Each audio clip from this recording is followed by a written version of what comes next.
예, 주일 예배에 나오신 여러분들을 주의 이름으로 환영합니다. 오늘 또 거룩한 예배 가운데 우리가 함께 나왔는데요. 우리 주변의 지체들과 같이 인사하며 함께 교제를 나누겠습니다. 먼저 서로 인사하시고 또 한 주간 좋았던 일, 또 어려웠던 일 서로 격려하는 그런 시간들 우리 잠시 가지고 또 계속해서 우리 예배 가운데 나가겠습니다. 함께 교제하십시다.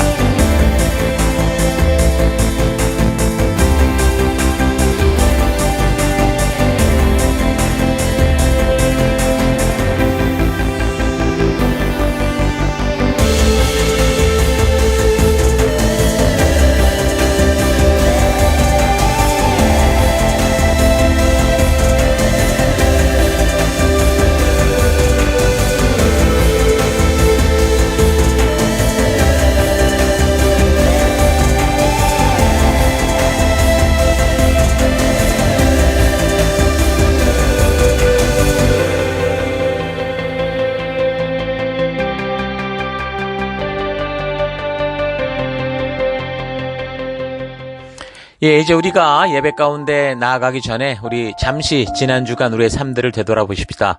우리 하나님 앞에 나아갈 때 더러운 모습, 죄의 모습으로 나아갈 수가 없습니다. 이 시간 다 같이 함께 한 주간을 되돌아보시면서 회개 기도하시고 또 이런 예배를 허락하신 하나님께 감사드리고 우리 하나님 앞으로 온전한 모습이 될 수 있도록 다 같이 우리 잠시 회개하며 기도하십시다. 기도하겠습니다.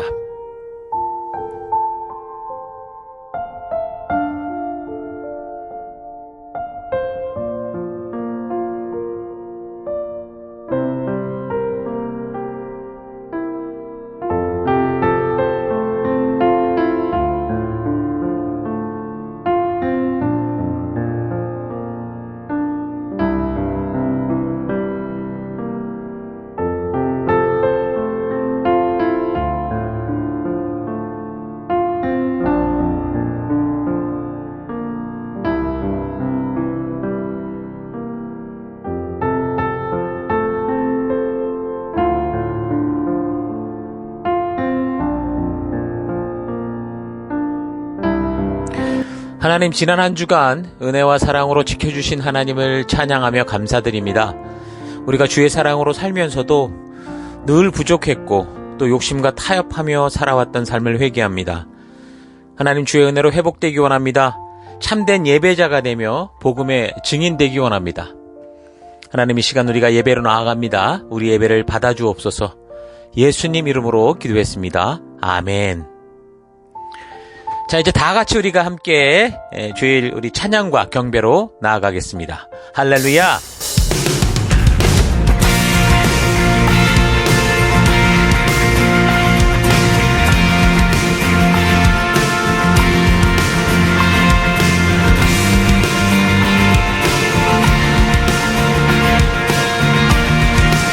주님의 마음에 두고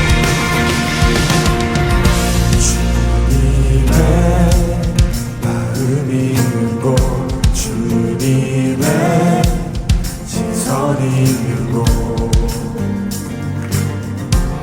내가 있기 원하네.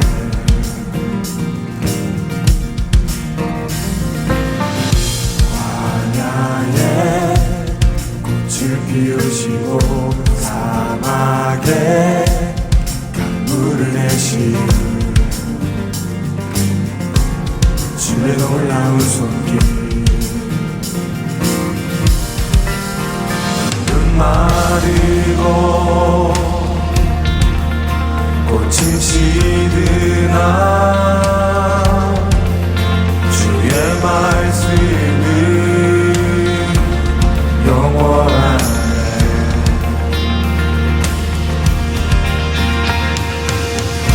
나의 마음 주의 성전이 되어 영원한 주의 말씀을 향해 주의 마음 있는 곳으로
구원하실 분 예수 그리스도의 이름입니다. 우리 주님 바라보며 온 세계와 열방 가운데 예수와 같은 이름 없네. 아멘. 죄악과 어두운 세상 유일한 소망 예수와 비교할 수 없네. 우리 한 번 더. 온 세계와 열방 가운데 예수와 같은 이름 없네. 죄악과 어두운 세상 유일한 소망 예수와 비교할 수 없습니다. 예수와 비교할 수 없네. 모든 민족을 구원할 이름 예수 그 발 앞에 헛된 우상 무너지리 영광의 이름 예수 찬양하리. 전과 나중 되신 주 영광의 이름 예수 경배합니다. 온 세계와 열방을 구원하실 주. 온 세계와 열방 가운데 예수와 같은 이름 없네. 아멘. 죄악과 어두운 세상 유일한 소망 예수와 비교할 수 없네. 예수와 비교할 수 없네. 모든 민족을 구원할 이름 예수 그 발 앞에 헛된 우상 무너지리 영광의 이름 예수 찬양하리. 전과 나중 되신 주 영광의 이름 예수 경배하리. 온 세계와 열방을 구원하실 주.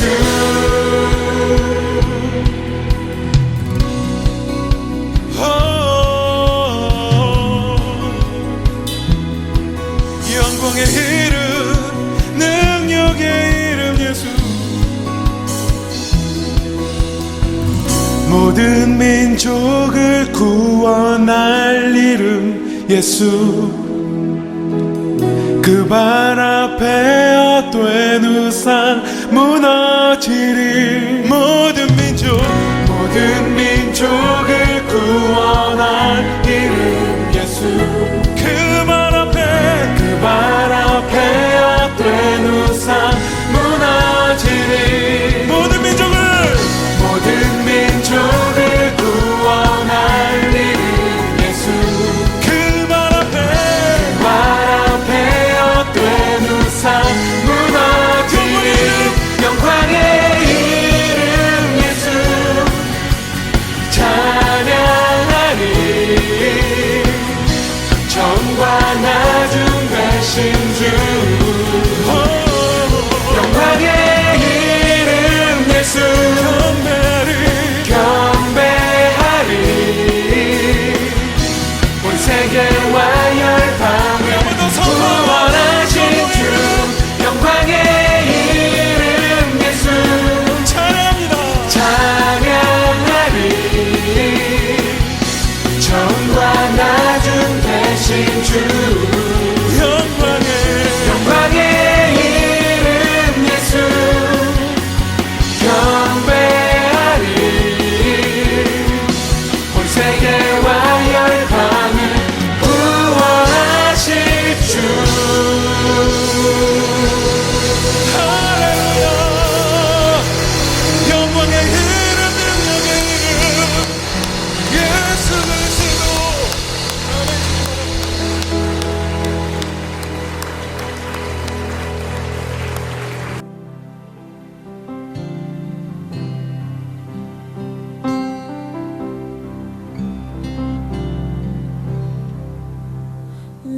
Let the weak say I am strong.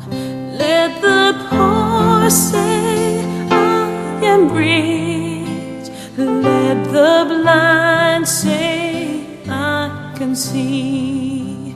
It's what the Lord has done in me.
Is what the Lord has done in me.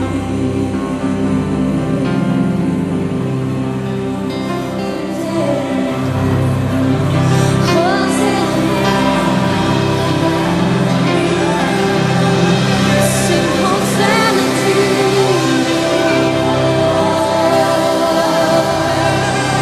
to the Lamb that was slain.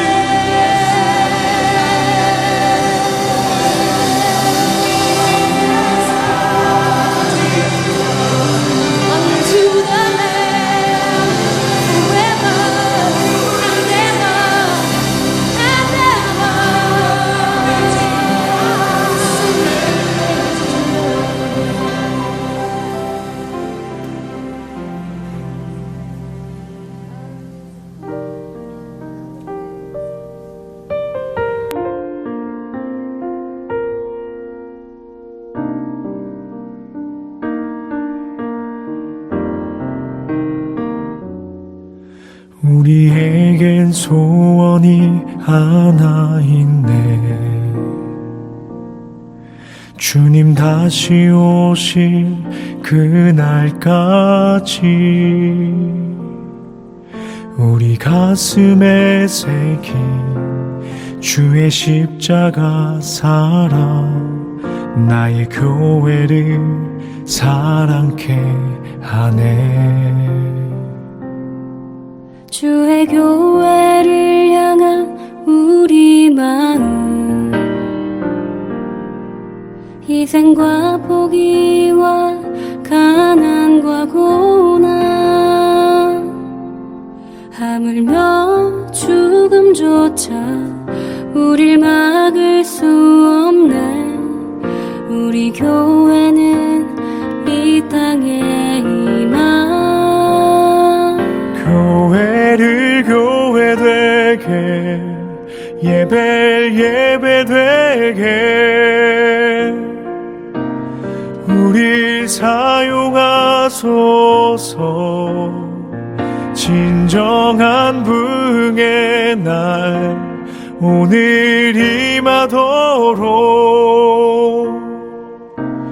우리 사용하소서.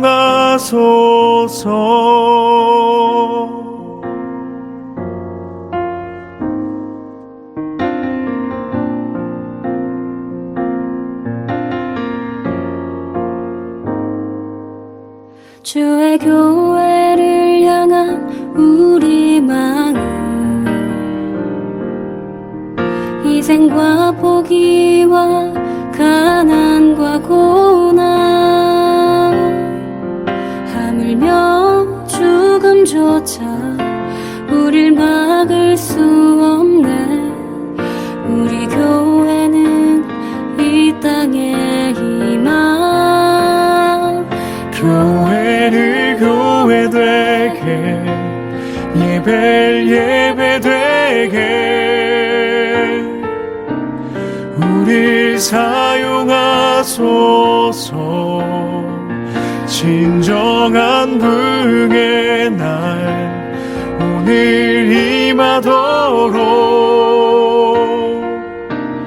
우릴 사용하소서.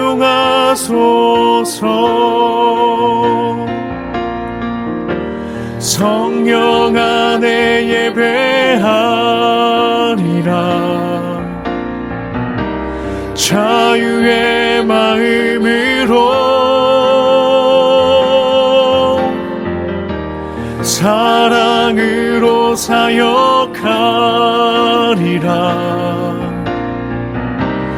교회는 생명이니 교회를 교회 되게, 예배 예배 되게 우릴 사용하소서. 진정한 부흥의 날 오늘 임하도록 우릴 사용하소서.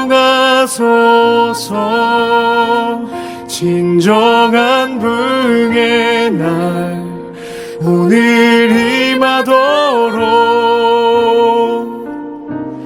우릴 사용하소서.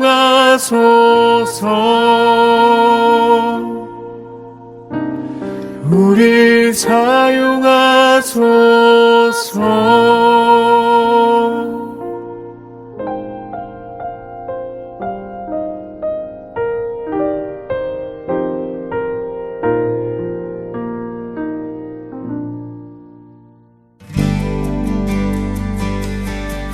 거룩하신 하나님, 주의 백성들이 주의 부르심 앞에 나옵니다.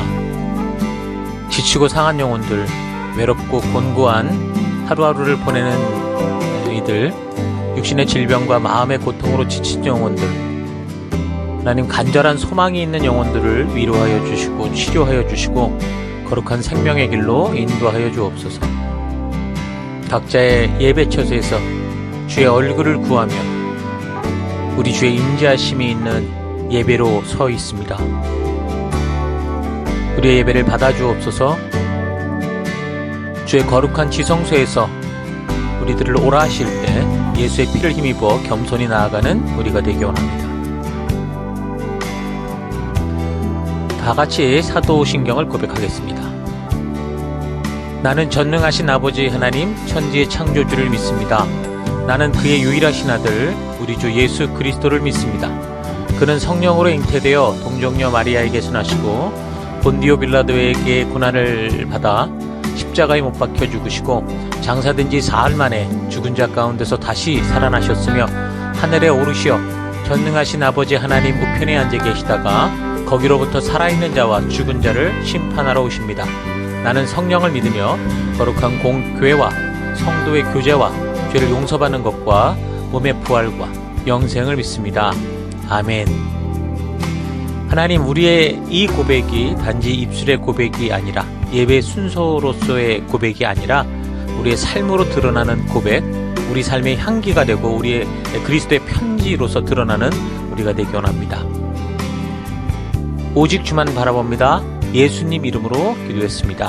아멘. 우리 주변 분들과 같이 인사하십니다. 하나님께서 당신을 사랑하십니다. 아멘.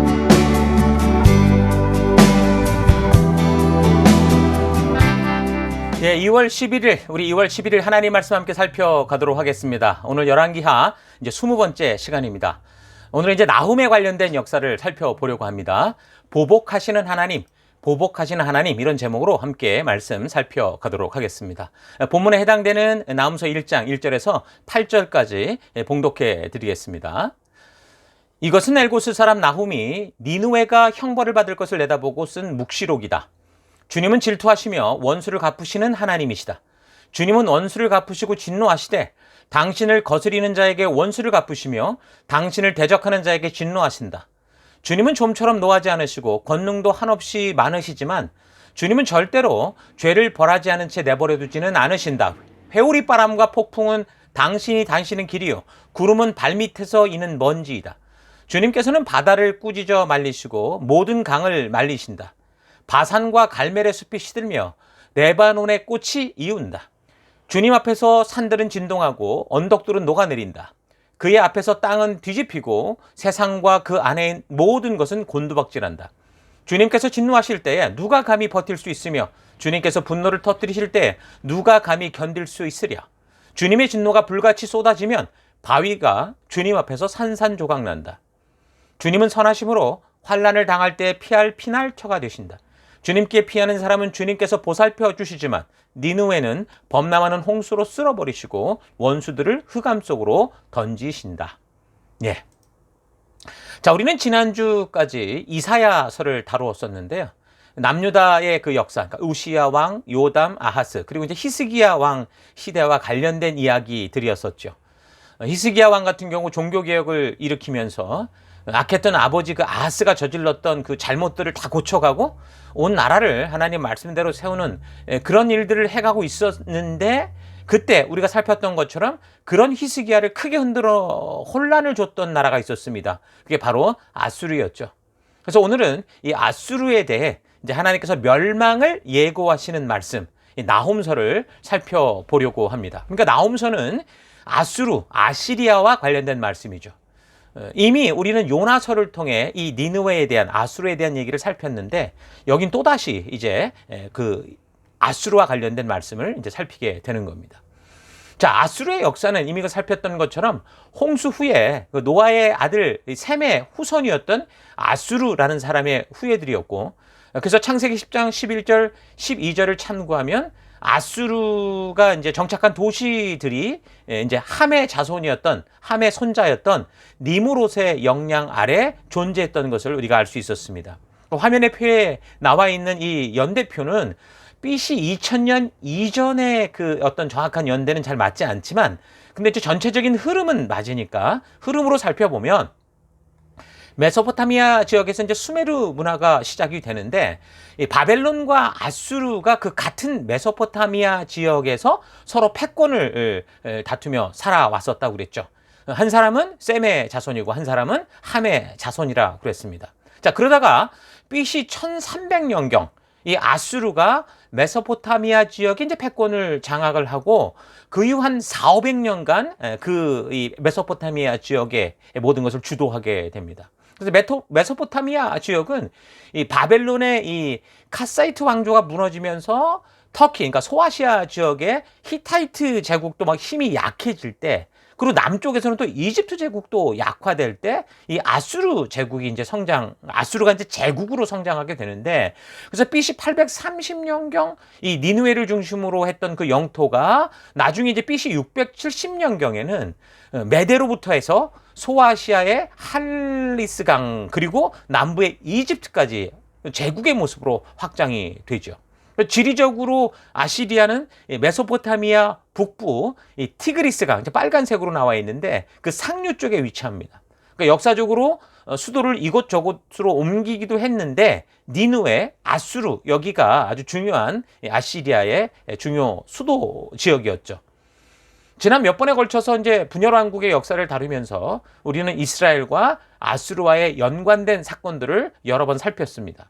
아시리아는 결국 이 북이스라엘을 패망시킨 나라이기도 한데, 북이스라엘 패망 전에 요나라는 선지자를 통해서 이 니느웨를 하나님께서 회개케 하신 일도 있었던 것을 우리가 분명히 알고 있죠. 요나는 하기 싫어서 억지로 끌려가다시피 해가지고 하나님의 심판을 대충 전했었는데 그 결과는 엄청났습니다. 자, 그런 걸 볼 때 전도자의 사역이 얼마나 중요하냐, 전도자가 하는 일, 능력, 이게 얼마나 중요하냐가 아니라 순종이 얼마나 중요하냐라는 것을 우리가 그때 참 깊이 생각했었습니다. 그러니까 요나 선지자를 보면 택함 받은 백성들의 삶이 어떠한지, 그리고 이제 어떤 사명이 있는지를 분명히 알게 되죠. 그러니까 창세기로부터 계시록까지 성경을 살펴보면 결국 택함 받은 백성들의 사명은 뭡니까? 하나님의 증인된 사명입니다.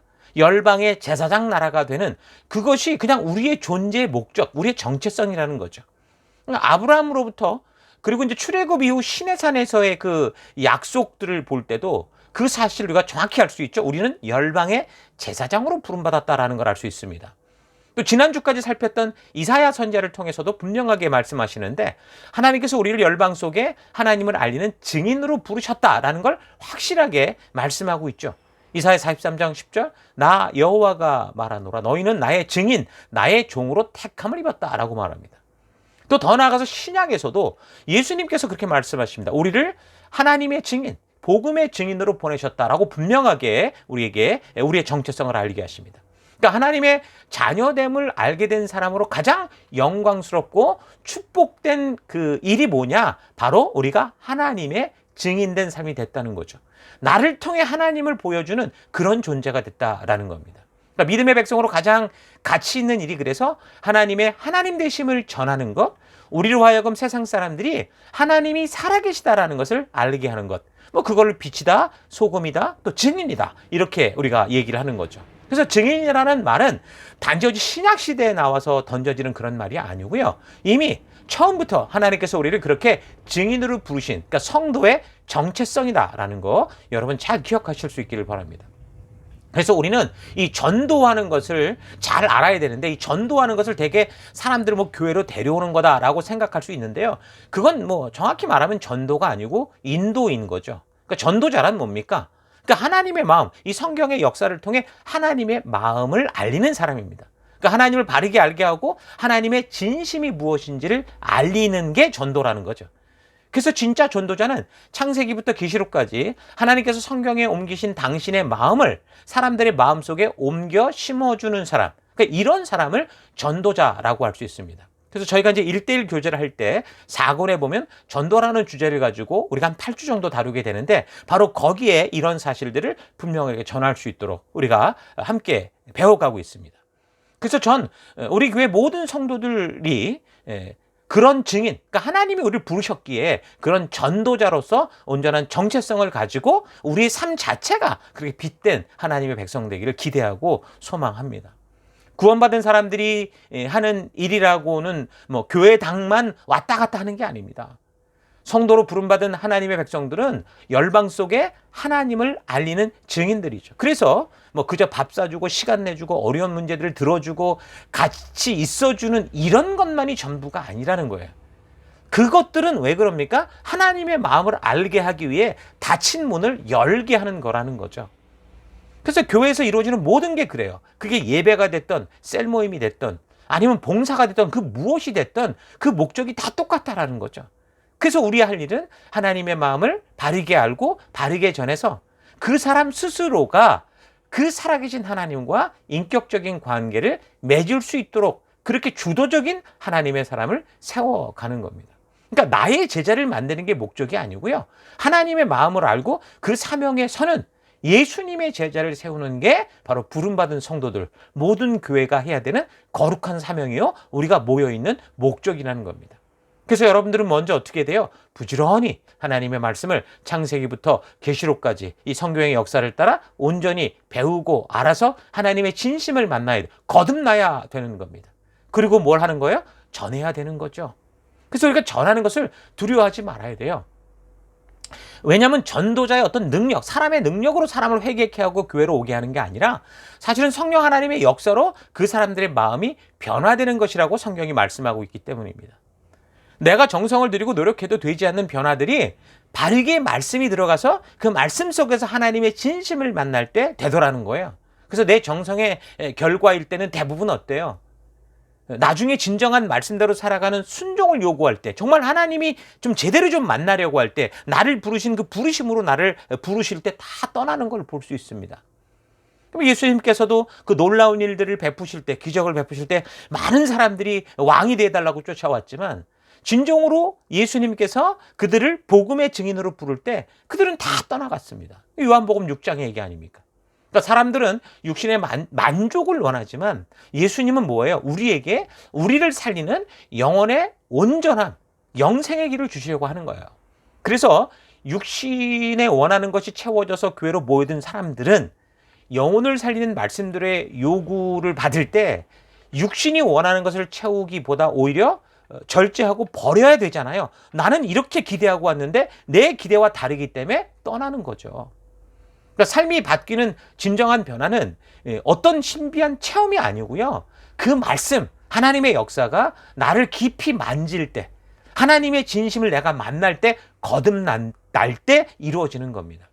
그래서 전 우리 모든 하나님의 성도들이 늘 주일에 교회에 와서 목사가 전하는 말을 듣기만 하는 게 아니라 이것이 진짜인가 이 성경과 역사를 통해 스스로 살피고, 그래서 먼저 들은 말씀대로 여러분들이 순종함으로 믿음의 빛의 길을 걸어내서, 그리고 이제 더불어 그 내가 듣고 삶에 나아가는 것을 다른 사람에게 전할 수 있는 그런 성도들이 될 수 있기를 바랍니다. 구원받은 백성이 됐다면 여러분 한 교회를 다닌 지 한 3, 4년 정도쯤 되면 이제 하나님의 말씀을 창조에서부터 마지막 이 창조와 타락으로부터 구속으로 인해서 마지막 심판에까지 어떻게 이 역사가 이루어질 것인지 하나님이 전하는 하나님의 마음을 알고 그 뜻을 전하는 하나님의 진심을 전할 수 있는 그런 사람이 돼야 되는 거예요. 교회 30년, 40년을 있는데도 아직도 복을 찾고 아직도 자기가 원하는 것을 쫓아가며 하나님을 이용하고 하나님을 자기 뜻대로 움직이려고 하는, 이건 너무나 슬픈 일인 거죠. 그래서 여러분은 늘 교회만 왔다 갔다 하는 종교인으로서 살아가는 존재가 아니라 구원의 복음을 전하고 가르치는 존재, 영생의 길을 알리는 존재, 하나님의 증인으로 부름받았다라는 이 사실 잊지 말고 그 길을 걷기를 바라요. 그래서 이 목사가 하는 일이 뭐냐? 교회가 하는 일은 성도들을 대신해서 천국에 이르기까지 최선의 서비스를 하고 안내하고 이렇게 제공하는 게 아니고요. 성도 한 사람 한 사람이 그 상황과 환경이 어떠하든 간에 그곳에서 하나님이 이루어진 역사를 통해 하나님의 진심을 만나게 해서, 그래서 성도 스스로가 이제 목사가 아니고 교회당 건물이 아니어도 우리 구주 예수 그리스도와 그 하나님의 사랑, 그 살아계심을 알리는 증인이 되게 하는 겁니다. 그래서 우리가 보기에 좋은 교회가 되고자 노력하는 게 아니고 하나님 보시기에 합당한 교회, 하나님이 이루시기를 원하셨던 그 교회를 세워가야 되는 것 잊지 마십시오. 저는 여러분들에게서 이 CT교회의 성도, 아주 충성스러운 CT교회의 성도가 되는 게 아니라 진정으로 어느 곳에서든 하나님의 말씀에 가치를 따라 살아나가는 거룩한 하나님의 종된 하나님 나라 백성 되기를 여러분 기대합니다. 그러기를 축원합니다. 자, 잊지 마십시오. 자, 나홈서는 이 150년 전 그 요나 선지자로 인해서 회개하고 용서받은 그 이 경험이 있는 이 니누에, 아수르의 멸망을 예고하는 말씀이라고 그랬죠. 자, 그런데 이 아시리아는 그 위기 속에서 회개하고 용서함을 얻었는데, 요나 선지자를 통해서. 근데 어떻게 다시 지금 이제는 결국 하나님이 심판을, 멸망을 외치는 이 자리에까지 이르게 됐을까요? 이거는요, 아수르의 경험만이 아니라 오늘 우리들도 대부분 보면 참 큰 은혜를 체험하고 좀 하나님의 은혜로 인해 참 감사하고 말씀 속에서 힘을 얻다가도 다시 하나님을 가슴 아프게 하는 자리, 죄의 습관, 하나님을 이용해 먹는 자리, 멸망의 자리로 돌아가는 그런 경향이 굉장히 많죠. 그러니까 사실 이것은, 이 나홈서는 아시리아의 이야기만이 아니라 바로 오늘 우리 시대, 나를 향한 얘기일 수도 있다라는 겁니다. 자, 어쨌든 여러 가지 이유가 있겠지만 무엇보다 결국 그들이 축복을 저주로 바꾼 것은 결국 삶의 구조가 바뀌지 않았기 때문입니다. 하나님의 용서는요, 그 죄악된 자리에 머물러 있어도 괜찮아라는 게 용서가 아니에요. 복음을 듣고 성령 하나님의 역사로 말미암아 깨닫고 회개하고 용서받을 때 그 잘못된 그 자리, 그 죄악된 자리에서 돌아 나와서 하나님께서 주신 주님 나라, 하나님 나라 법도를 따라 의의 길, 약속의 길, 빛된 길로 나아가는 겁니다. 그러니까 옛사람은 죽고 새 사람답게 살아가야 되는 거죠. 그런데 대부분 그런 회개의 기회를 통해 자기가 그 죄악된 자리에서 미안하고 쏘리만 하면 용서해 준다라고 착각을 하는 경우가 많습니다. 그래서 회개를 하고 눈물을 흘리지만 뭐 가슴 아파하지만 근데 그 여전히 죄악된 자리에 그대로 머물러서 거기서 살면서 그래도 마음이 찝찝하니 뭐 조금만 절제하는 그런 식의 삶을 살아가면서 그게 마치 이 용서받은 자의 삶인 것처럼 착각을 하죠. 여러분, 예를 들어서 홍수에 휩쓸려, 급류에 휩쓸려가던 사람이 다행히 어떻게 흘러가다가 뭘 잡았는데 나무 뿌리를 잡았다고 해봅시다. 그거 어쩌라는 거예요. 그래서 그렇게만 있는 게 구원이 아니죠. 안전한 곳으로 나와야 되는 거 아닙니까? 안전한 곳으로 나오는 정도가 아니라 나왔다면은 온전히 몸을 회복하고 정상적인 삶을 살아가야 되는 거잖아요. 만약에 그렇지 않으면 어떻게 돼요? 결국 그 급류 속에 나무 뿌리를 잡았다고 해도 결국에는 힘을 잃고 그 급류에 다시 휩쓸리고 마는 거 아닙니까? 그러니까 마찬가지로 죄의 자리를 떠나 나오지 않고 있다면, 회개를 했다고 하면서도 여전히 그 자리에서 세상의 가치를 따라 그대로 달려간다면 결국 그 거센 죄의 유혹에 쉽게 휩쓸리기 마련입니다. 말씀을 듣고 성령으로 말미암아 깨달음이 있어서 회개하게 될 때 그동안 살아왔던 이 삶의 죄악된 불순종의 그 구조의 그 급류에서 나와서 약속의 자리, 말씀대로 순종하는 구조, 그 태도로 바꾸지 않으면, 내 삶의 가치가 달라지지 않으면 결국 다시 그 거친 죄의 물결에, 세속의 물결에, 유행의 물결에 휩쓸리게 되고 마는 겁니다. 그래서 회개는 그 자리에 머물러 깨닫기만 하고 울고불고 하며 마음을 위로받고 하는 것과는 전혀 다른 거예요. 진정한 회개의 결과는 뭡니까? 눈물과 감정의 위로가 아니고요, 변화입니다. 눈물과 감정의 위로가 없다는 게 아니라 거기까지가 아니라 변화의 자리까지 가는 라는, 그게 진정한 회개의 결과인 거죠. 그래서 이전에 살던 주의 불순종했던 그 구조, 그 습관, 그 태도를 완전히 떠나서 이제 하나님 백성으로 하나님이 주신 말씀대로 약속대로 살아가는 그 순종의 삶, 복음의 삶, 빛된 삶의 자리에, 생명을 낳는, 생명을 세우는 자리에 나아가는 겁니다. 회개한 후에도 삶의 구조가 그냥 죄 가운데 살아오던 습관대로 있는데 그 자리에서 그저 한두 가지 뭐 생각을 바꾸고 마음을 겸손히 한다고 변화되는 게 절대 아닙니다. 우리의 삶의 구조 자체가 성경이 말씀하시는 구조, 이 하나님의 말씀의 가치로 완전한 변화가 있어야 돼요. 그러니까 말씀이 우리를 부르셨던 그 자리로 나아가 그 말씀의 가치를 따라 살아가는 우리가 되어야 된다는 거죠. 그래서 우리의 가치관이, 그래서 살아왔던 세속에서 완전히 성경으로 완전히 탈갑꿈하는 거, 이게 진정한 성도와 회개의 모습인 것. 하나님은 이스라엘 백성들을 그 죽음의 이집트에서, 그 죄악의 구조 속에서, 멸망의 구조 속에서 건져냈을 때 어떻게 하셨습니까? 가나안이라는 사명의 땅에 무조건 밀어넣는 게 아니라 먼저 신의 산이라고 하는 말씀의 가치관으로 무장되는, 내가 내 삶을 어떻게 바꾸어야 되는지, 나의 태도가, 나의 삶의 방향이, 목적이 어떻게 해야 되는지 완전히 하나님 나라의 구조로 우리를 옮기셨죠. 마찬가지로 오늘날 하나님께서 예수 그리스도로 말미암아 구원한 백성들은 세상의 구조에서 나와서 하나님의 가족에 속하고 거룩한 공동체가 중심이 돼서 하나님 말씀의 가치를 따라 살아가며 내가 살던 이 세상을 향해 이제 도전하는, 휩쓸리는 존재가 아니라 거기서 도전하고 그 금류와 싸우며 그 어두움과 싸우며 빛을 전하는 그런 삶으로 나아가야 되는 거예요. 그렇지 않으면 어떻게 돼요? 어느 사이엔가 나도 모르게 니네웨와 같이 구원의 자리에서 다시 멸망의 길로 빠져들 수 있다라는 거죠. 여러분, 이제 나음이라는 말은요, 원의 뜻이 이제 위로한다라는 뜻입니다. 자, 그런데 사실 나음서의 내용을 지금 뭐 본문도 읽어드렸지만 보복한다, 뭐 멸망시킨다 이런 얘기로 가득 찼는데 뭐가 위로의 말씀일까요?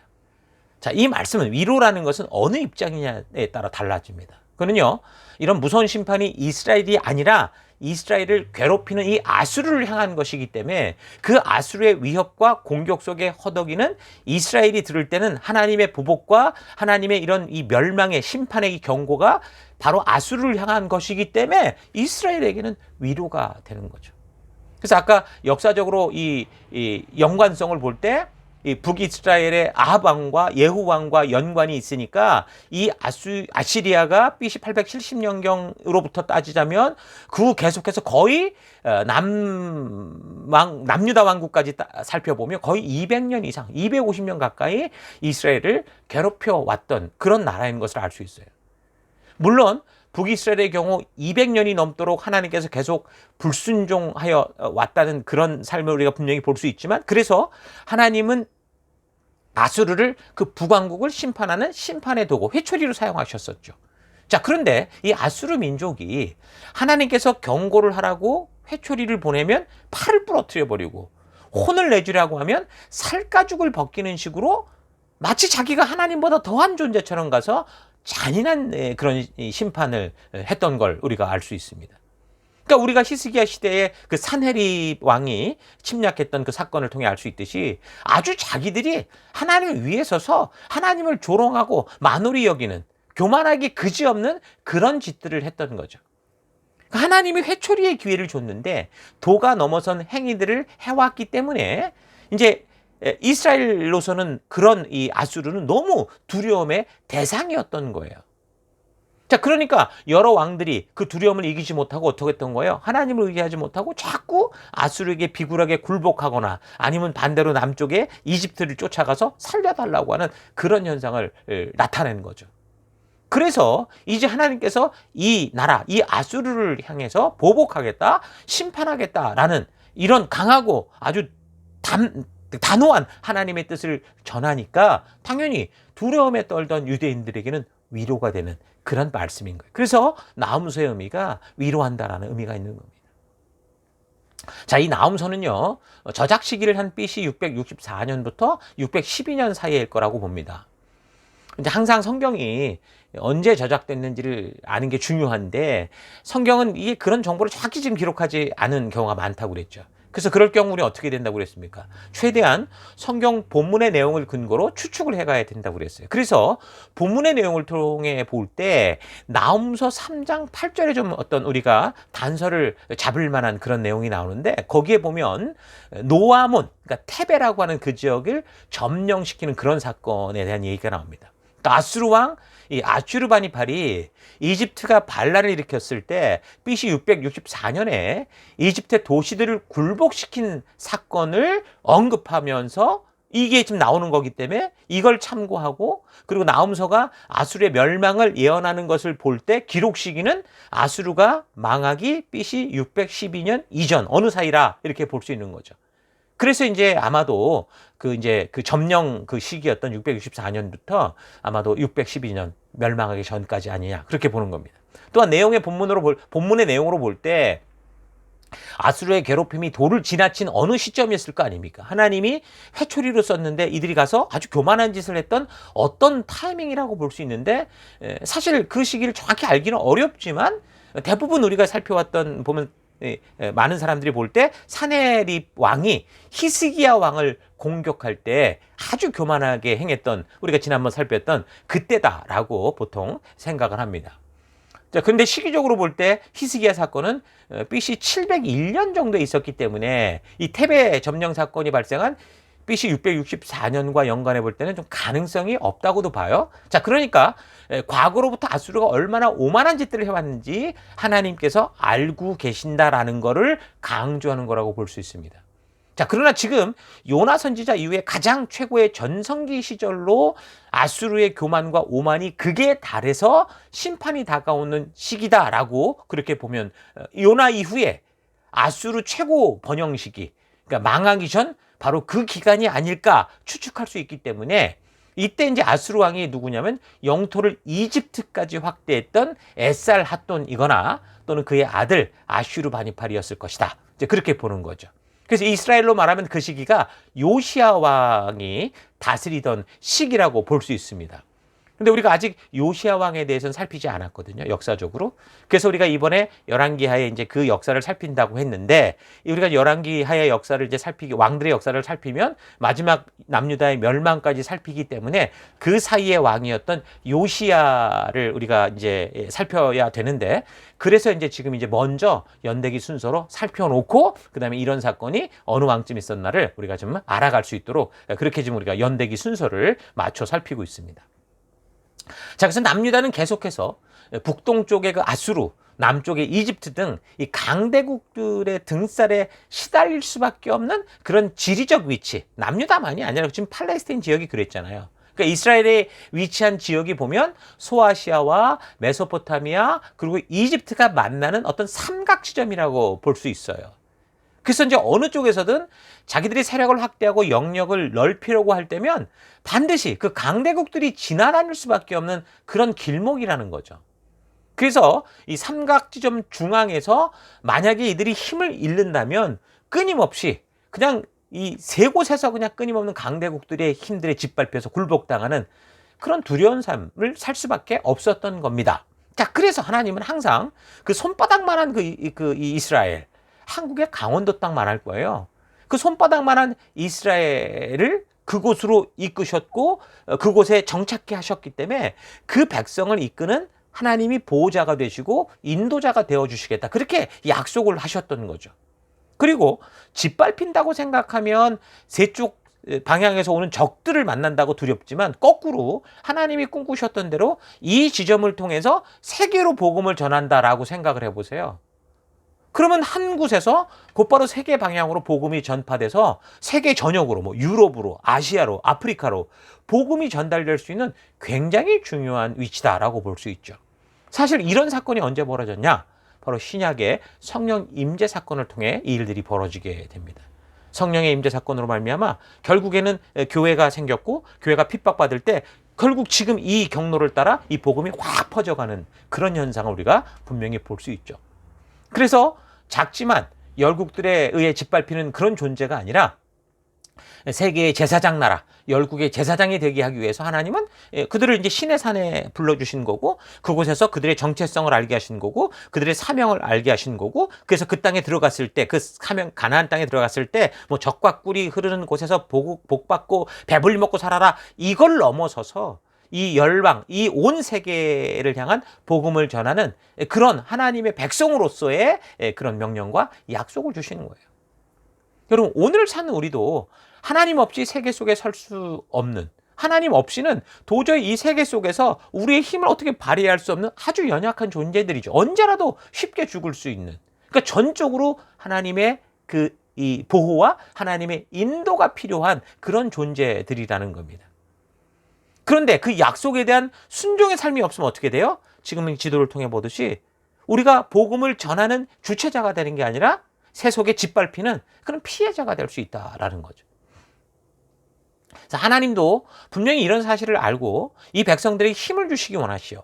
그리고 늘 도우시길 원하시고 그렇게 하시는데 그런데도 하나님께서 그런 백성들에게 손을 쓸 수 없는 그런 일이 뭐냐면 바로 그 성도들이 하나님의 그 손길을 잡고 나아가야 될 이 성도들이 불순종해서 각기 자기 생각대로 가버릴 때는 하나님도 방법이 없는 거예요.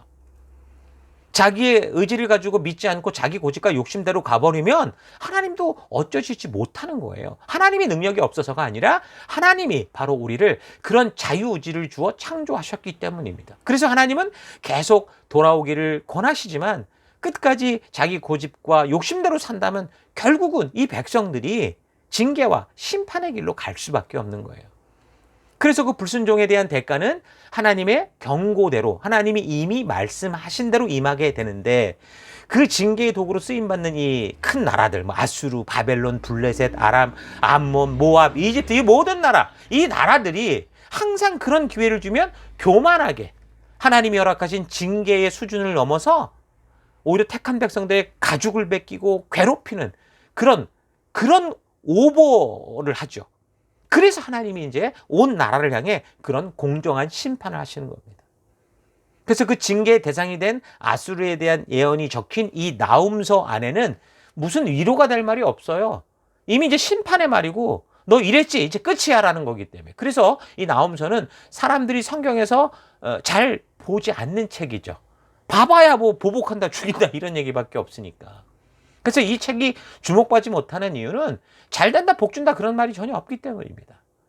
어쩌면 교회를 오랫동안 다녔어도 그래서 이 나훔서라는 말을 처음 듣거나 아니면 나훔서에 대한 설교를 처음 듣는 경우도 있을 거예요. 그리고 나훔서는 알지만 그 내용이 뭔지 모를 수도 있을 거예요. 하지만 이렇게 우리가 역사적인 배경들을 따라 쭉 살피고 읽어가면 결국 천하의 하나님께 불순종하는 나라와 백성들은 반드시 망하게 되고 끝까지 믿음을 가지고 하나님과의 약속을 지키며 살아가는 남은 자들을 하나님께서 구원해 주시고 책임져 주신다라는 이 분명한 구원의 소식, 위로의 소식을 우리가 분명히 얻을 수 있게 되는 겁니다.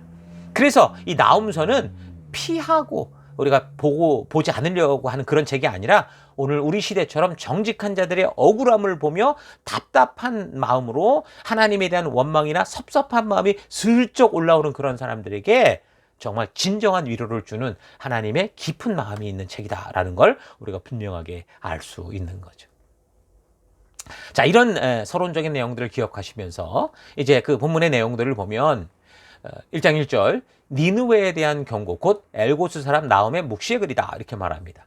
그러니까 나훔은 저자이고 이 책의 주제는 뭐예요? 니느웨에 대한 경고다 분명하게 예언을 합니다. 그러니까 나훔이 엘고스 사람이라는 것은 아는데 어느 때 있었던 사람이다라는 건 지금 정확히 적혀 있지를 않아요. 그러니까 책의 서두에 항상 이 언제라는 말이 빠져 있으면 이게 모든 걸 파악하기가 힘들죠. 그래서 우리가 아까 말한 것처럼 내용을 읽어가면서 역사적인 흐름을 통해서 이 책이 언제쯤 적혀졌는지 계속 우리가 추측하며 우리 살펴봐야 됩니다. 그래서 2절 여호와는 질투하시며 보복하시는 하나님이시다.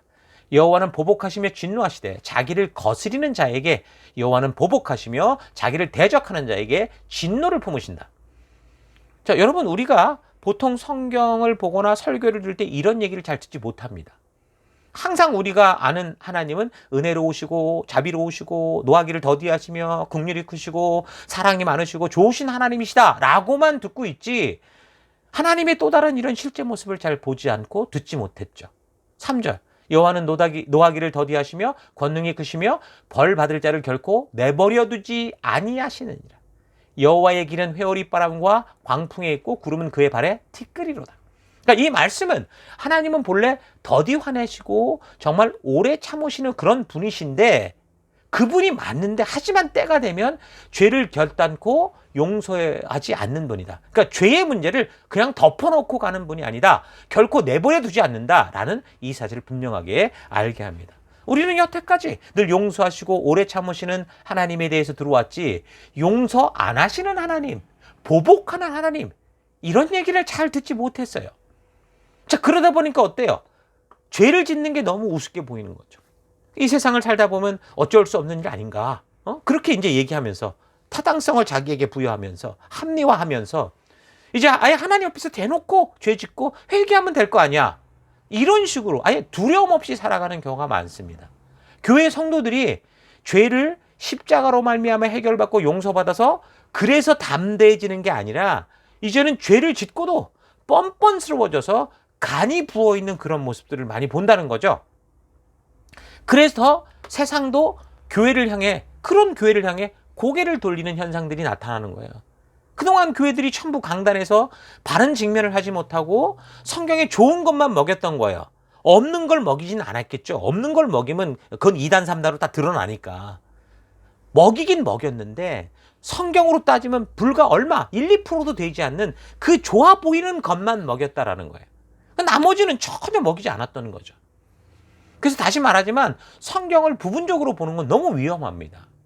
하나님을 온전히 알 수도 없고 하나님의 뜻도 알 수 없고 우리가 하나님을 우상으로 만들 수 있는 너무 아주 위험한 방법이다는 거죠.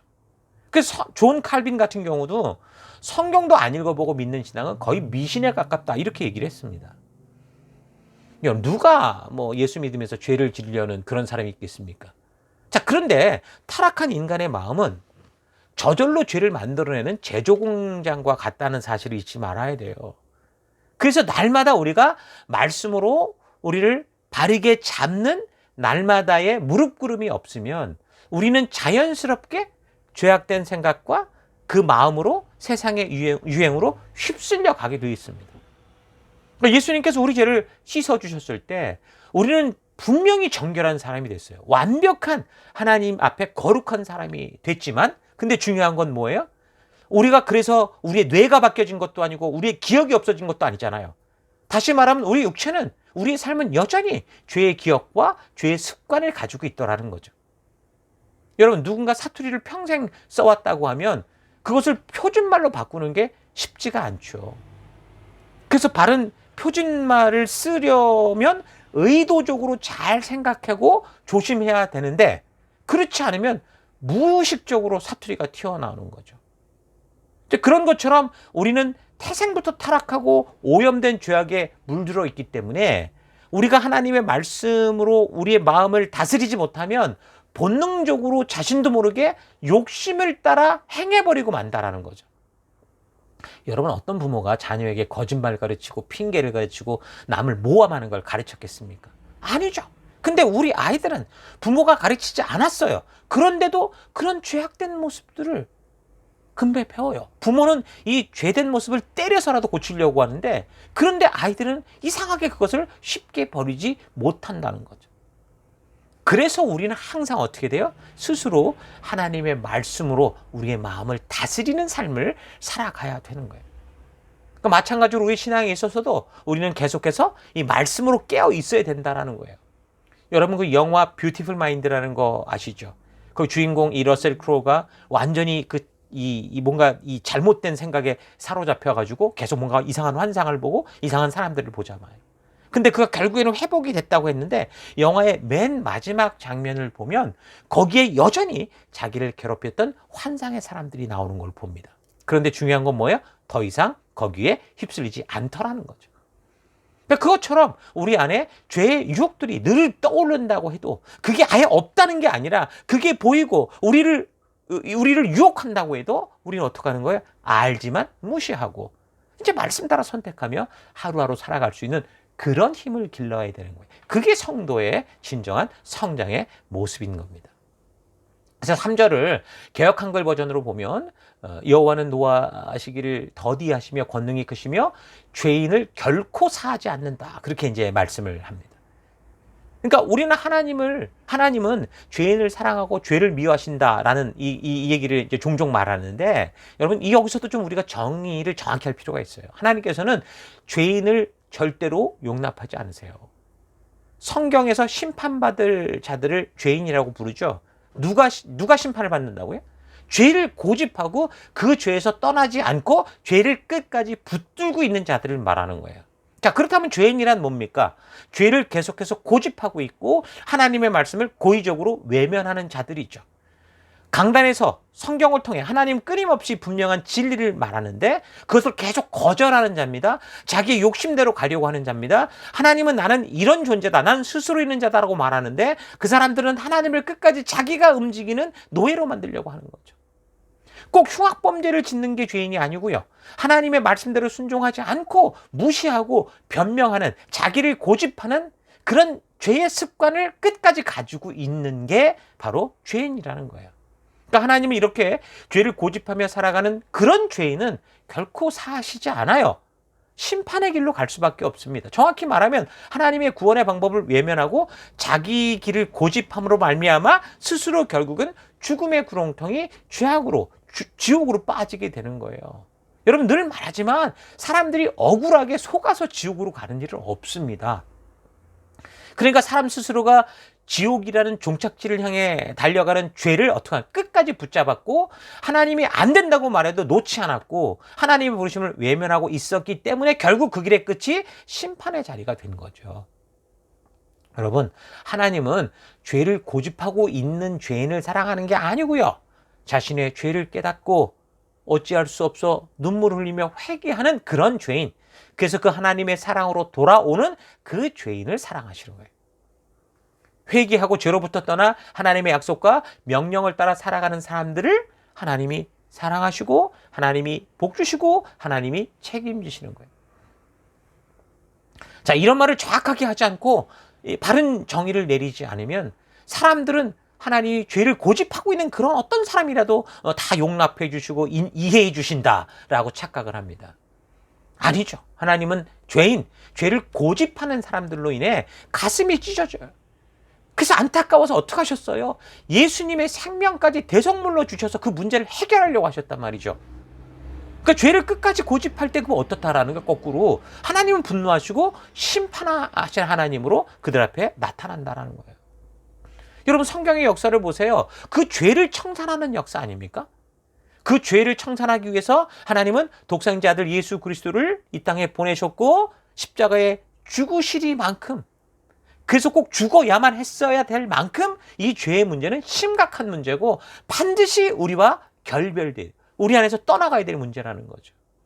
그래서 죄인은 회개하고 통회하며 죄의 길에서 돌이켜 나와서 하나님이 사랑하는 사람의 자리, 말씀의 자리, 언약의 자리, 말씀의 가치를 따라 살아가는 증인의 삶, 열방의 제사장 된 삶으로 나아가야 되는 거예요. 구원받고 빛된 백성으로 살아가는 그 하나님 나라 백성 된 자리, 열방의 제사장 자리, 증인된 자리로 돌아와야 되는 겁니다. 그렇지 않으면 하나님의 보복과 심판을 받아 멸망을 받는 그런 삶이 되고 마는 거예요. 우리가 죄는 사형에 해당된다라는 걸 알면서도 이상하게 이런 식으로 죄인에 대한 정의를 이렇게 꼬아버리니까, 애매하게 만들어버리니까 사람들이 죄를 짓는 거에 대해서 두려움이 없고 그저 그냥 목욕탕 가듯이 주일날 교회 가서 죄 씻는 목욕탕에 온 것처럼, 심지어 죄가 더 클수록 그 사랑이 더 깊어지는 줄 아는 착각 속에 있는 거예요. 여러분, 시편 5편 뭐라고 말씀합니까? 주는 죄악을 기뻐하는 신이 아니시니 악이 주와 함께 머물지 못하며 오만한 자들이 주의 목전에 서지 못하리이다. 주는 모든 행악자를 미워하시며 거짓말하는 자들을 멸망시키시리이다. 여호와께서는 피 흘리기를 즐기는 자와 속이는 자를 싫어하신다. 그러니까 우상숭배라는 것이 무슨 나무나 돌로 다듬어 놓고 깎아놓은 거에 절하고 이런 것만이 아니라고 그랬어요. 그러니까 성경도 안 읽어보고 하나님이 말씀하시는 정확한 그 하나님의 의도를 모른 채 자기 마음대로 그냥 하나님을 정의해서 그렇게 믿는 거, 그게 제 10계명의 1, 2, 3계명 다 어기는 모습 아닙니까? 우리 하나님은 쉽게 노하시지 않으세요? 죄의 길에서 고집을 피우는 사람들을 오랫동안 참아주시고 기다려주신 하나님 분명합니다. 그리고 죄인을 그렇다고 해서 죄인을 심판하지 않은 채 그냥 묵과해 주시는 그 하나님도 아니라는 거예요. 여러분, 죄인은 멸망당하게 되어 있습니다. 여러분, 성경을 바르게 알아야 돼요. 그렇지 않으면 우상숭배에도 빠지게 되고 결국 자기 멋대로 그 신앙을 하게 돼 있어요. 교회 안에서도 찬송 부리며 예배 드리며 봉사하며 그러면서도 선교하며 그러면서도 뭐예요? 하나님을 우상으로 만드는 사람들이 있을 수 있다는 거죠. 그래서 하나님이 뭐라고 말해요? 우리에게 여호와를 알라, 힘써 여호와를 알라, 이렇게 외치시는 거예요. 잘 기억하시기 바랍니다. 자, 그래서 이제 아수를 향한 분명한 하나님의 심판이 이렇습니다. 1장 4절, 그는 바다를 꾸짖어 그것을 말리시며 그 모든 강을 말리시나니 바산과 갈멜이 쇠하며 레바논의 꽃이 시드는도다. 자, 이렇게 쭉 말씀하시면서 1장 6절, 누가 능히 그의 분노 앞에 서며 누가 능히 그의 진노를 감당하랴. 1장 8절, 그가 범람하는 물로 그곳을 진멸하시고 자기 대적들을 흑암으로 내쫓으시라 말합니다. 자, 여기서 말하는 그곳, 그가 범람하는 물로 그곳을 진멸하신다고 그랬는데 그곳은 바로 니느웨를 말하는 거죠. 근데 니느웨를 범람하는 물로 진멸하신다라고 이렇게 말을 해요. 문자 그대로 보면. 근데 그 범람하는 물을 그래서 우리가 좀 두 가지로 생각해 볼 수 있는데 그 하나는 뭡니까? 그들을 분명히 멸망시켰던 우리가 역사를 볼 때 그 나라 어디예요? 바벨론이라고 볼 수 있겠죠. 바벨론의 군대를 범람하는 물로 표현했다고 볼 수 있어요. 근데 또 하나는 뭐냐면 정말 이 문장 그대로 범람하는 물로 인해 그 도시가 망할 수 있다는 것도 우리가 분명히 알 수 있습니다. 그럼 니느웨는 아까 말한 것처럼 티그리스강 동쪽 유역에 위치한다고 그랬죠. 현재는 이라크의 모술 거기와 그 다음에 티그리스강을 사이에 두고 맞은편에 위치한 도시입니다. 지금 빨간색이 지금 티그리스강이고 파란색이 유프라테스강을 말해요. 자, 그런데 이 니느웨에 대해서 19세기에 발굴되기 전까지 이 도시가 역사적인 증거가 거의 없었어요. 거의 없는 게 아니라 전무했습니다. 다만 이 아수르에 대한 얘기는 성경에만 나오는 그런 전설적인 나라처럼 보였죠. 그러니까 성경에는 지금까지 우리가 살폈던 것처럼 아수르에 대한 연관성이 굉장히 많이 있는데 실질적으로 보면 2500년이 넘는 세월 동안 니느웨라는 이 나라, 이 아수르의 실제적인 흔적을 찾을 수가 없었습니다.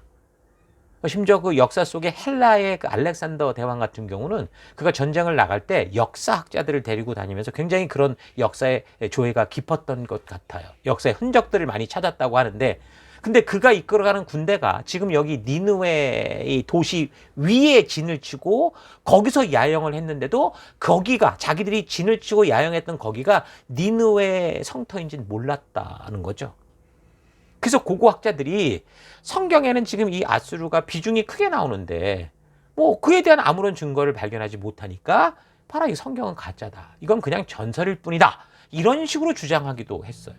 자, 그러다가 니느웨 성의 흔적과 유적들이 이제 19세기가 되면서 발견이 되기 시작하죠.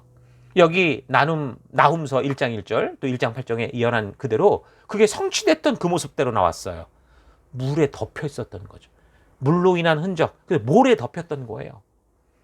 그래서 1820년도에 바그다드 주재의 영국인이었던 클라우드 제임스 리치라는 사람에 의해서 처음 이 장소가 니느웨일 수 있다라는 게 이제 예측된 후에 여러 사람들이 이제 지속적으로 이 아수르의 유적들을 발견하게 됩니다. 그래서 1842년에는 프랑스 사람 보타라는 사람이 사르곤 궁전 일부를 발굴을 했고요.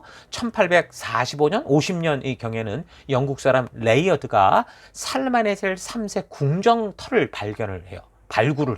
그리고 1853년에는 홀무스 라쌈이라는 사람이 아슈르바니팔 궁전 그리고 도서관을 발굴합니다. 그러니까 니느웨는 현재 이스라엘 북부 그 모술이란 지역으로서 2014년에 그 IS가 점령했던 곳이죠. 그러니까 이슬람 국가 IS가 유적들을 막 파괴하고 역사를 지우려고 했던 그 지역이 바로 여기 모술 지역, 이 아수르 문화들입니다. 처음 발견된 1845년부터 지금까지 150년이 넘도록 지금 거기를 발굴하고 조사하고 있는데도 근데 어때요? 아직도 끝이 안 나죠. 왜 그렇습니까? 유적을 발굴하는 걸 여러분 보셨는지 모르지만 포크레인으로 퍽퍽 퍼서 하는 게 아니죠. 조그만 삽으로 부추로 슬슬 씹고 하나씩 걷어내는 걸 아시죠. 그래서 지금도 그렇게 아직도 전체가 발굴되지 않았다고 볼 수 있어요. 계속 발굴 작업이 진행되고 있죠.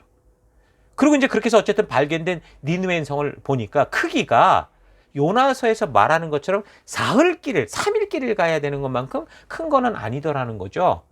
길이가 한 5km, 넓이는 한 1.6에서 2.4km, 그러니까 면적은 730헥타 정도. 자, 그래서 요나서에서 말하는 니느웨 성읍의 의미는 아마도 니느웨 이 성을 포함한 교회 성읍, 즉 29km의 이 남쪽 티그리스강 동쪽에 있는 갈라, 레센, 르호못 이런 것일 가능성이 있다고 봐요. 창세기 10장 11절 이하에 기록된 그 지역들, 그 모든 성읍들을 포함한 광대한 지역이 있을 거다. 자, 그렇게 보고 있습니다. 자, 중요한 건 나훔서 1장 8절이 지금 말씀하고 있는 대로 물로 인한 멸망의 그 예고. 근데 그게 결국 어떻게 됐다는 거예요? 역사 속에서 정확히 일어났다라는 거죠. 물론 바벨론의 침략도 있지만 그러나 어쨌든 결국 이 유적들이 전부 어떻게 된 거예요? 모래 속에, 흙 속에 다 덮여버림으로 말미암아 아무래도 물로 인한 그런 어떤 홍수나 이런 걸로 인한 것이었겠죠. 그래서 그게 훼손되지 않고 그대로 보존되다가 고고학적인 이런 발굴을 통해서 그렇게 발견이 되는 거예요. 자, 그러니까 성경이 어떤 책이에요? 성경은 비과학적 책이 아니라 오히려 초과학적인 책이라고 할 수 있습니다. 왜요? 하나님이 말씀하신 하나님의 말씀이라고 우리는 믿으니까. 그러니까 성경에 나오는 역사는 지어낸 역사가 아니라 정말 우리 인류가 살아왔던 실제 역사이기 때문에 세상도 이 성경을 무시하지 못하는 거예요. 성경은 역사적으로도 정확한 기록이라는 게 계속해서 밝혀지고 있잖아요. 지금 그래서 고고학을 연구하는 학자들 간에는요, 그들도 뭔가 근거가 있어야 거기를 뒤지고 파볼 건데, 그래서 불신자들까지도 성경의 이런 역사를 토대로 연구하고 지역을 이렇게 예측해서 탐험을 해야 성공할 확률이 가장 높다라고 그렇게 믿고 있다고 그러죠. 그러니까 성경에는 수많은 역사적 사실들이 예고됐고, 또한 그 예언대로 우리가 살피는 역사 속에서 이루어졌다라는 것을 우리뿐만이 아니라 이 세상의 역사를 살펴보면 더 정확하게 알 수 있다는 거예요. 그래서 나훔 선지자를 통한 아수르의 멸망 또한 분명한 역사적 사실이었다라는 게 증명이 된 거죠. 역사적으로 BC 660년경 나훔 선지자를 통해 예언됐던 것이 그렇게 보면 거의 50년 후 BC 612년에 그대로 이루어졌죠. 그 역사적으로 아수르는요, BC 612년에 바벨론에 의해 망하게 됩니다. 그러니까 사네립 이후에 이제 에사를 핫돈, 그리고 이제 최대 전성기를 누렸던 아슈르바니팔, 이 사람이 이제 에스라서 4장에 보면 그 이름이 오스나발이라는 이름으로 나와요. 아슈르바니팔이. 어쨌든 그때 바벨론은 아수르의 지배를 받았던 때였어요. 근데 BC 625년 신바벨론의 이제 나보폴라살이라는 사람에 의해서 바벨론이 독립을 하죠. 그리고 나보폴라살은 BC 615년에 메소포타미아 지역에 이제 강한 한 나라로 이제 이렇게 생기는 것을 두려워했던 이 이집트와 복수를 꿈꾸는 아수르 연합군까지도 싸워서 이겨냅니다. 그리고 BC 613년에는 메대가 결국에는 아수르 도시를 점령하게 되는 거죠. 그래서 그 후에 BC 612년에는 이 나보폴라살의 아들 느부갓네살에 의해서 결국에는 이 니느웨가 이제 함락당하게 됩니다. 그래서 아수르가 그 니느웨를 떠나서 이제 하란 지역으로 물러가게 되는데, 그때 이제 또다시 이집트가 그 아수르를 도와서 이 바벨론을 대적하려고 아수르에게 이제 지원 군대를 보내거든요. 그때 이런 정세를 알고 있었던 이제 우리가 살피게 될 남유다의 요시야 왕이 이 아수르를 도우려고 가는 이 이집트, 바로 느고라는 왕을 이 무기또에서 저지하려다가 죽어요, 싸우다가. 어쨌든 그 다음 주에 살핍니다. 그리고 아수르 이집트 연합군은 갈그미스 지역에서 전투를 벌이는데 결국 바벨론에게 지면서 아수르는 여기서 이제 완전히 그렇게 역사에서 사라지게 되는 겁니다. 자, 그러니까 이렇게 역사의 흐름과 같이 성경을 보지 않으면 절대로 우리가 선지서, 예언서들을 잘 이해할 수가 없겠죠. 반드시 우리가 이 역사의 기본적인 흐름을 알아야만 예언서를 바르게 볼 수 있고 온전하게 이해할 수 있습니다. 그래서 성경을 현재 나와 있는 순서대로 읽어가면 아무리 성경을 읽어도 자꾸 헷갈리고 어렵다는 거예요. 그럼 자꾸 부분적인 것만 파헤치게 되고 그러다 보면 오해할 수밖에 없죠.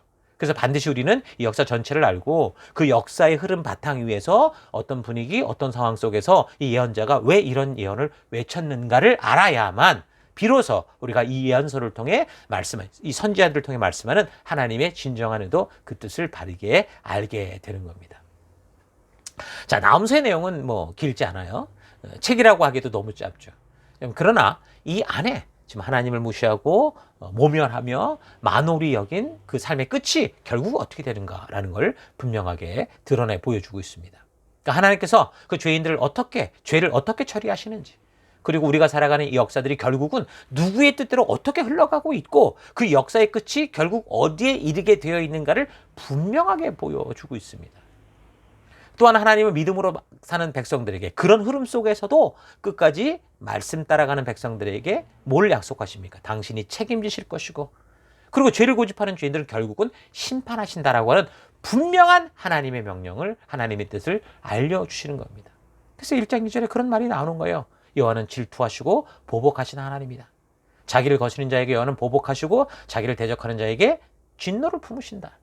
하나님은 벌받을 자를 결코 그냥 내버려 두지 않는다라고 말씀하십니다. 여러분, 하나님은 살아계십니다. 이렇게 선포하신 하나님은 그 역사를 그대로 이루셨고 지금도 살아 계셔서 그 약속을 지켜가십니다. 여러분, 하나님은 믿음으로 살아가는 백성들을 통해서 이 하나님의 나라를 이루어가고 계시는 거예요. 여러분과 저는 너무 부족하고 연약하지만 그러나 하나님의 이 약속을 믿고 그 명령을 따라 말씀의 가치를 따라 나아갈 때 하나님이 그런 우리를 통해 이 작은 하나를 통해 하나님의 큰 나라를 이루어 가시는 거죠. 그래서 하나님의 백성들은 지금 우리가 살아가는 눈앞에 벌어지고 있는 그런 상황과 환경이 어떠하든지 그곳에서 오직 하나님이 말씀해 주신 하나님 나라 법도와 규례 속에 담긴 그 하나님의 의도, 그 뜻을 따라 믿음으로 살아가면 되는 거예요. 세상이 어둡기에 어둡다 하지 않고 빛을 비추는 삶을 살아가는 거죠. 그러면 어떻게 한다고요? 하나님이 책임지시는 거예요. 하나님이 나를 통해 일하시는 거예요.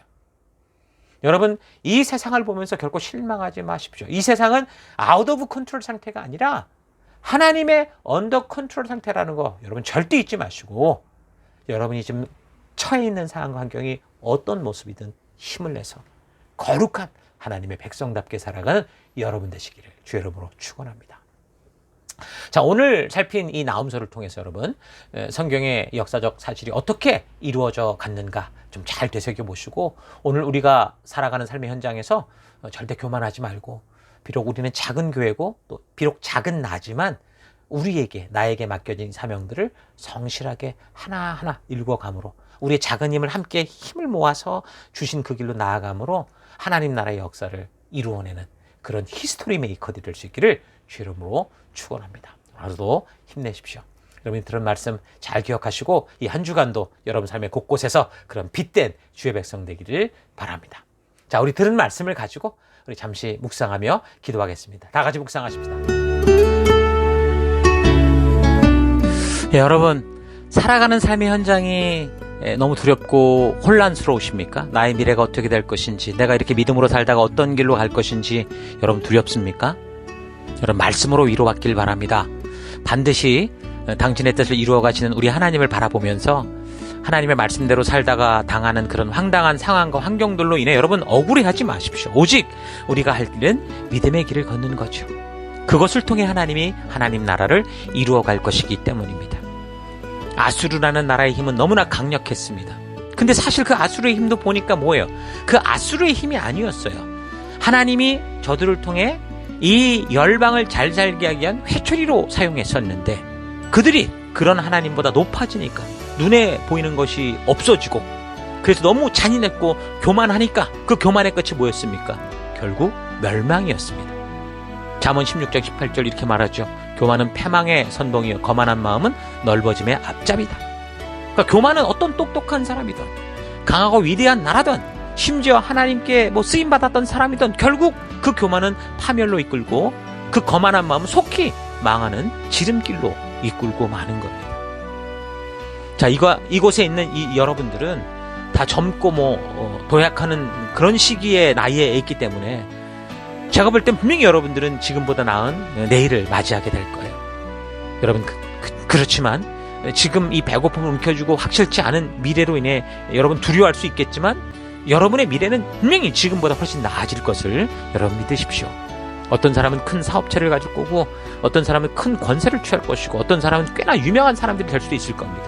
여러분, 그때 이 나훔서의 교훈을 잊지 마시고 아수르처럼 교만의 길로 빠지는 자가 아니라 끝까지 믿음의 길을 걷는 다윗과 같은 순종하는 종들이 될 수 있기를 바랍니다. 오늘 이 나훔서의 말씀을 통해 그러한 분명한 믿음을 붙들고 그런 믿음으로 서는 내가 되기를 원합니다. 여러분, 결단하시기를 바랍니다. 그래서 지금 기도할 때 우리가 그렇지 못했더라면, 계속 세상의 흐름과 유행을 보며 휩쓸렸다면, 하나님을 이용하려고 했다면 철저히 회개하시고 오늘 우리 하나님께서 우리를 통해 이루시는 그 하나님의 놀라운 역사를 기대하는 마음으로 하나님 나를 통해 일하시도록 우리가 그렇게 기도하며 겸손하게 나아가기를 바랍니다. 이 시간 기도할 때 우리가 그렇지 못했던 모습들 철저히 회개하시고 또 나를 통해 주님께서 나를 통해 이루시도록 우리가 함께 주께 드리는 그런 기도를 했으면 좋겠어요. 그래서 첫 번째, 보복하시는 하나님이신 것을 자꾸 외면하며 사랑과 용서의 하나님만을 강조하면서 고치고 바꿔야 될 내 자신의 죄를 숨기고 고집하며 살았던 것 하나님 회개합니다. 솔직하게 회개하고 철저히 회개하시고 두 번째, 하나님 반드시 말씀하신 대로 이루어 가시는 분이다라는 거 잊지 않고, 하나님 그래서 내게 주어진 상황과 환경이 어떠하든 하나님 끝까지 우리 주님의 약속을 따라 주님과 동행하는 내가 되기를 결단합니다. 기도하시고 주님께서 여러분 가운데 역사하시도록 우리 다 같이 함께 기도하겠습니다. 기도하십시다.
사랑의 하나님, 오늘도 우리가 나홈서를 통해 우리 하나님이 어떠한 분이신지를 알게 하시고, 그래서 우리가 어떠한 길을 걸어야 되는지를 알게 하신 하나님을 찬양합니다.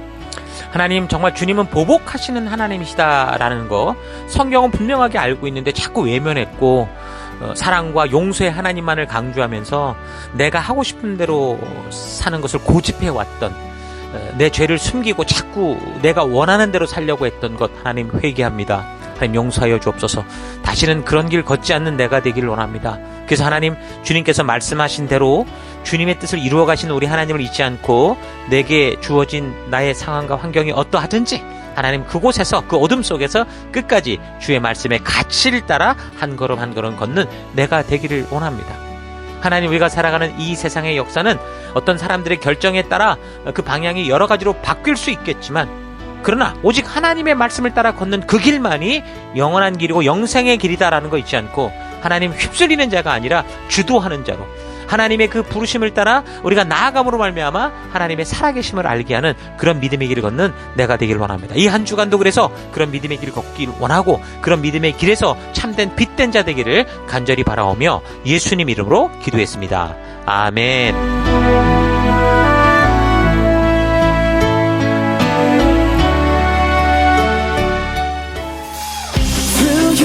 I can do anything. Oh, I can do all things. 'Cause it's you. 2월 11일 교회 소식을 함께 나누겠습니다. 이번 주는 2024년 셀위크 두 번째 주간입니다. 우리는 셀 모임을 통해 생명 낳는 생명을 세우는 사명을 감당하고 있습니다. 생명 낳는 생명을 세우는 사명은 하나님의 전적인 은혜로 구원받은 모든 성도들의 존재의 이유입니다. 이것을 위해 우리가 구원받았고, 우리가 이곳에 한 교회로 모여 하나님 나라를 이루며 지금까지 달려가고 있는 것입니다. 그러므로 모든 성도는 영적인 가정 셀에 속하여 말씀의 기초를 확실하게 쌓으며 그 말씀 위에서 지체들과 서로 격려하며 하나님께서 순종하는 우리를 통해 이루시는 치료와 회복의 놀라운 은혜들을 누리시기 바랍니다. 사랑의 돌봄과 성경과 역사 교육, 이것이 가장 중요하고 부름받은 자들의 핵심적인 사명인 것을 잊지 말고 셀 모임으로 적극적으로 모여주시기 바랍니다. 2월 둘째 주인데요. 매월 두 번째 주간 저희 교회가 집중하는 사역 포인트는 생명을 낳는 생명을 한 사람씩 세우는 것입니다. 우리의 믿음은 그냥 교회당에만 왔다 갔다 하는 것이 아니고 하나님께서 부르시고 주신 사명을 따라 어떤 상황과 환경이 다가와도 그 사명을 아는 우리 지체들, 생명들이 함께 힘을 모아 하나님께서 우리 하나님 나라 백성들에게 맡기신 생명을 낳는 생명을 세워가는 것입니다. 각 셀 안에서 1:1 모임에 참여하여 생명을 낳는 생명을 세우는 사명에 함께하는 우리가 되십시다.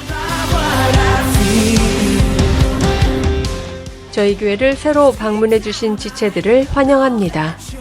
오늘 이곳 예배당 예배에 그리고 영상 온라인 예배에 처음 참석해 주신 분들을 주의 이름으로 환영합니다. 우리를 이곳에 부르시고 함께하게 하신 하나님께 감사하고 그 사랑으로 우리 모두 함께 귀한 교회로 하나 되는 시간들이 되기를 바랍니다. 오늘 예배 후 성도의 교제는 본당 옆 건물 1층 로버트 화이트홀에서 모이게 됩니다. 함께 오셔서 귀한 성도의 교제 가운데 하나님의 은혜와 축복을 경험하실 수 있기 바랍니다. 주중에는 연결된 셀들과 온라인, 오프라인을 통해 모이는 셀 모임이 있습니다. 셀 모임에도 참여하여 하나님의 마음이 담긴 성경과 역사를 지체들과 함께 나누며 하나님 안에서 나는 누구인지를 바르게 알아가는 축복된 시간들을 나누시기 바랍니다. Come on, lift your hands and sing it. Through you. 다음 주일 예배는 스카스 처치 예배당에서 예배 드립니다. 우리가 예배를 드리고 있는 멜번시티 CBD 안에 있는 스카스 처치 본당에서 2시에 예배를 드립니다. 미리 예배 시간 5분 전까지 오셔서 거룩하고 귀한 예배, 하나님의 말씀으로 거듭나는 예배 되도록 하십시다. 우리가 드리는 예배는 계속해서 매주 영상으로 미리 준비되어 교회 사이트에 매 주일 오전 6시에 업로드됩니다.